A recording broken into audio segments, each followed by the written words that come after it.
हैं। अगले साल उत्तर प्रदेश में चुनाव है। योगी के सामने अपना भगवा किला बचाने की चुनौती है। अखिलेश यादव पीडीए वाले फॉर्मूले पर मैदान जीत लेना चाहते हैं और ये तब तक संभव नहीं हो सकता जब तक हिंदुत्व वाली लाइन कमजोर ना हो जाए। तो क्या ये महज एक संयोग है कि चुनाव से पहले भगवा बनाम भगवा की लड़ाई उत्तर प्रदेश में दिखाई दे रही है? एक तरफ स्वामी अविमुक्तेश्वरानंद पर गंभीर आरोप, दूसरी तरफ लगाने वाले आशुतोष ब्रह्मचारी पर खुद संगीन आरोप। अविमुक्तेश्वरानंद सीएम योगी आदित्यनाथ पर जुबानी हमले जमकर कर रहे हैं। इन सबके बीच आशुतोष ब्रह्मचारी ने एक और दावा किया कि अविमुक्तेश्वरानंद के मठ में लग्जरी सुविधाएं, यहां तक कि स्विमिंग पूल तक है। लेकिन सच क्या है, आपको दिखाते हैं इस रिपोर्ट।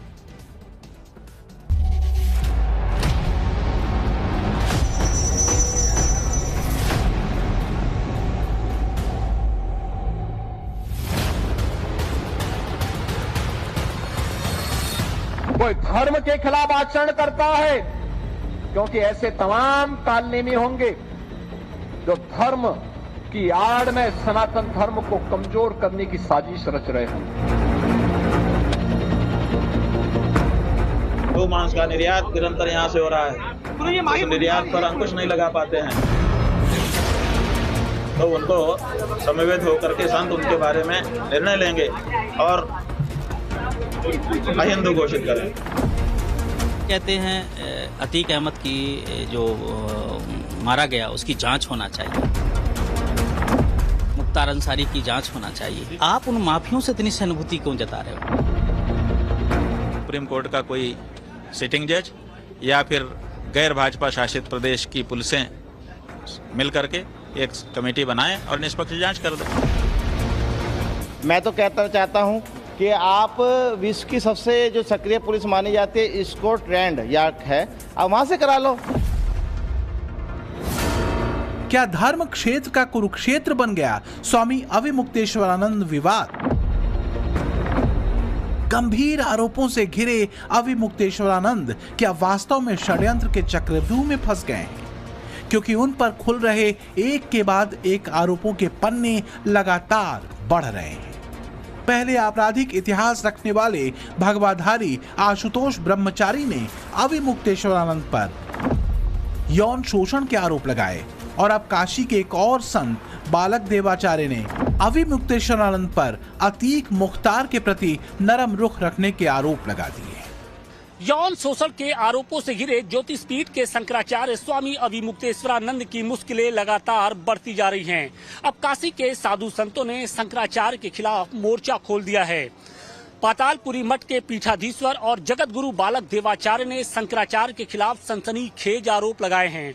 उनका ये आरोप है कि शंकराचार्य माफियाओं से सहानुभूति रखते हैं, वो माफियाओं की मौत पर मातम मनाते हैं। उनका ये कहना था कि जब अतीक अहमद और मुख्तार अंसारी की मौत होती है तो शंकराचार्य इस पर प्रसन्नता जताने के बजाय पूरे मामले की जांच की मांग करते हैं। उनका ये भी आरोप था कि जब पालघर में साधु संतों की हत्या होती है तो वो सवाल नहीं उठाते हैं। पश्चिम बंगाल में जब हिंदुओं पर अत्याचार होता है तो शंकराचार्य किसी तरीके का कोई विरोध नहीं करते हैं, लेकिन जब माफियाओं की मौत होती है तो वो जरूर उत्तर प्रदेश सरकार पर सवाल उठाते हैं। और उनका ये भी कहना था कि यही कारण भी है कि अब देश के अधिकांश जो साधु संत हैं वो शंकराचार्य के खिलाफ हो गए हैं। कहीं ना कहीं से जो आज सनातन धर्मावलंबी पूज्य स्वामी जी से कटे हैं, उनके इन्हीं बयानों से कहीं ना कहीं इनसे दूरियां बनाई गई। कभी ये कहते हैं 370 धारा ये हटाना अच्छी बात नहीं, उचित नहीं है।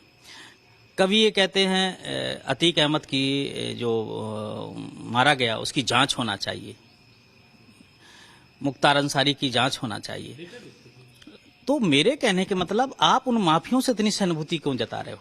कहीं ना कहीं इंडिया गठबंधन इनके साथ जिस प्रकार से जुड़ा रहता है, तो जब जब हमने देखा है कोई ऐसा बात होती है तो इंडिया गठबंधन खड़ा हो जाता है। कांग्रेस और समाजवादी पार्टी अविमुक्तेश्वरानंद पर लगे आरोपों को सियासी पैंतरेबाजी बता रही है। कहा यह जा रहा है कि चूंकि अविमुक्तेश्वरानंद ने सीधे योगी और बीजेपी से पंगा ले लिया, इसलिए फर्जी आरोप लगाकर उन्हें परेशान किया जा रहा है। वहीं अविमुक्तेश्वरानंद पर आरोप लगाने वाले आशुतोष ब्रह्मचारी ने अविमुक्तेश्वरानंद को लेकर एक और नया दावा किया, एक ऐसा दावा जिसे सुनकर आप हैरान रह जाएंगे। जिस काशी के विद्या मठ में अविमुक्तेश्वरानंद रहते हैं उसकी 5वीं मंजिल पर स्विमिंग पूल है, ऐसा दावा आशुतोष ब्रह्मचारी की तरफ से किया गया। आशुतोष ब्रह्मचारी ने दावा किया कि विद्या मठ में शीश महल जैसी सुविधाएं हैं, लग्जरी आइटम विद्या मठ में मौजूद है।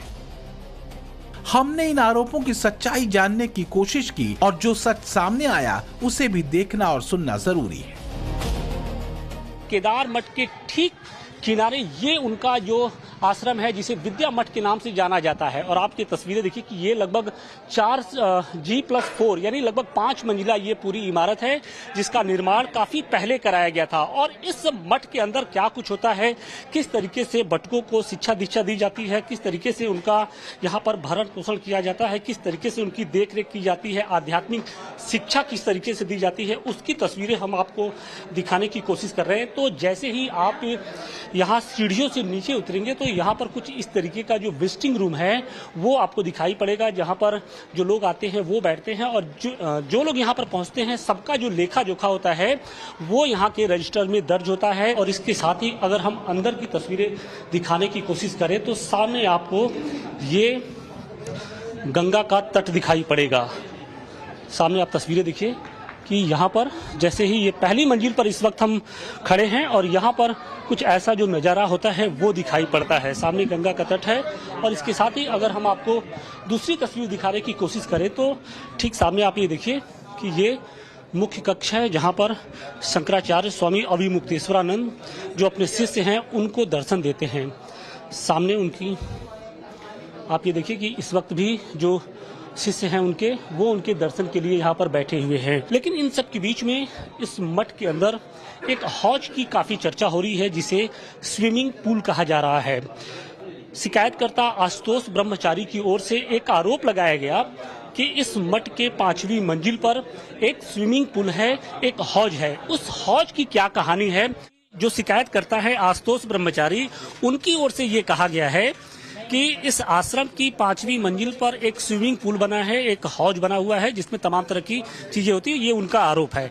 इसमें कितनी सच्चाई है, इसका क्या इसकी पूरी कहानी क्या है? द्विपीठाधीश्वर शंकराचार्य जी के घुटनों में तकलीफ थी, पूरा भारत जानता है, उनका शरीर स्थूल हो गया था। शंकराचार्य जी के जो गुरु थे स्वामी स्वरूपानंद सरस्वती जी, डॉक्टरों का कहना था कि इन्हें कम से कम 3 किलोमीटर रोज चलना है, तो वो चल नहीं सकते थे, इसलिए वो एक टब जैसा बनाया गया, तो उसे स्विमिंग पूल कहें या हौदा कहें या टब कहें, तो उसमें पानी भर के और शंकराचार्य जी उसी में तैरने का प्रयास करते थे, चलने का प्रयास करते थे। उनके न रहने के बाद वो एक स्टोर के रूप में उपयोग हो रहा है। उसकी कभी हम लोगों ने उपयोगिता नहीं कि उसमें हमारे यहाँ का जो रद्दी सामान होता है वो उसमें भरा रहता है। तो क्या वास्तव में कोशिश सिर्फ और सिर्फ अविमुक्तेश्वरानंद की छवि खराब करने की है? क्योंकि जिस तरह से आरोपों के बम एक के बाद एक फोड़े जा रहे हैं उसको देखकर सवाल ये खड़े हो रहे हैं कि भगवा बनाम भगवा की लड़ाई में कहीं नुकसान सनातन का ही तो नहीं किया जा रहा है। असल बात तो यह है कि जिनके ऊपर सनातन विरोधी होने के आरोप लगते रहे हैं, अब वो लोग एक भगवाधारी की चिंता में घुले जा रहे हैं। दुख की बात है कि हमारे सनातनी धर्म के पूजनीय शंकराचार्य जी के साथ व्यवहार तब हो रहा है जब भगवाधारी हमारे मुख्यमंत्री हैं। राजनीति में अहम होता है मौका। समाजवादियों और कांग्रेसियों के लिए शंकराचार्य विवाद और उन पर लगे गंभीर आरोप एक मौके की तरह है, खासकर तब जब 1 वर्ष बाद उत्तर प्रदेश में चुनाव, तब जब अखिलेश पीडीए वाले दांव से एकजुट मुस्लिम वोट बैंक और हिंदू वोटों के बिखराव के फॉर्मूले से 2027 का मैदान मारने की फिराक में। यही वजह है कि कांग्रेस भी शंकराचार्य अविमुक्तेश्वरानंद के साथ खड़ी है। For more of such videos, do like, share and subscribe to ET Now Swadesh.